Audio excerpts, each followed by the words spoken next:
Bienvenue sur ce tutoriel où je vais vous présenter comment installer une typographie personnalisée, que ce soit pour vos titres ou votre texte sur votre boutique.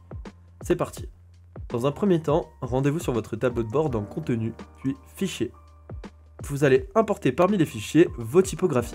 Ici, je choisis d'importer fond de couture pour les titres et Rubik pour les textes.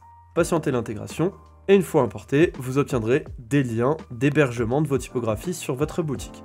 Si vous avez la possibilité de renseigner par typographie plusieurs formats, n'hésitez pas à le faire. Ça permet d'avoir une compatibilité sur tous les navigateurs beaucoup plus importante. Une fois vos typographies importées, on se retrouve sur ce fichier texte qui sera disponible sur un lien Google Drive mis en description. Dans celui-ci, vous aurez à modifier les URL pour chaque format.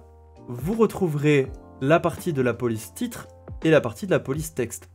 Sur chaque format, comme vous pouvez les voir ici, EOT, WOF, WOF2, SVG ou TTF, vous aurez à remplacer ce qu'il y a entre guillemets par l'URL correspondante générée par Shopify.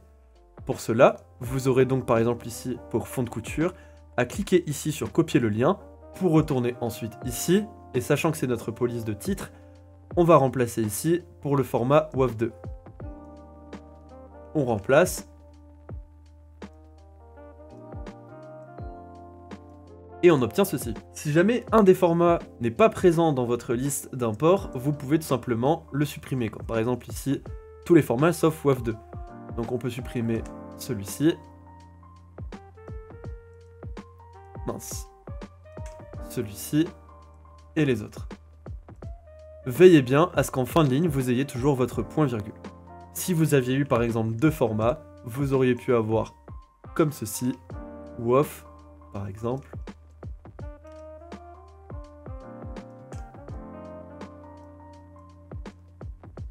Et vous auriez eu un résultat comme celui-ci. Ensuite, pour la police de texte, on vient copier le lien Rubik, police que j'ai choisi pour cet exemple, et de même, on n'a que le format WOF2, ici.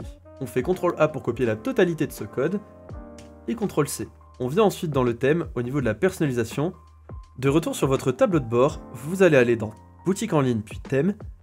Ensuite, personnaliser sur le thème qui vous intéresse, ça doit absolument être un Phantom thème.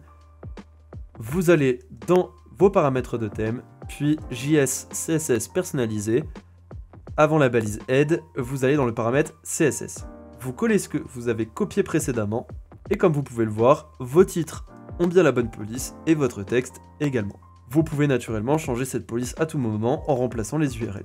Enregistrez, et vous avez désormais vos polices personnalisées. Si vous avez des questions ou des remarques sur ce tutoriel, n'hésitez pas à les poster en commentaire, et je me ferai un plaisir d'y répondre.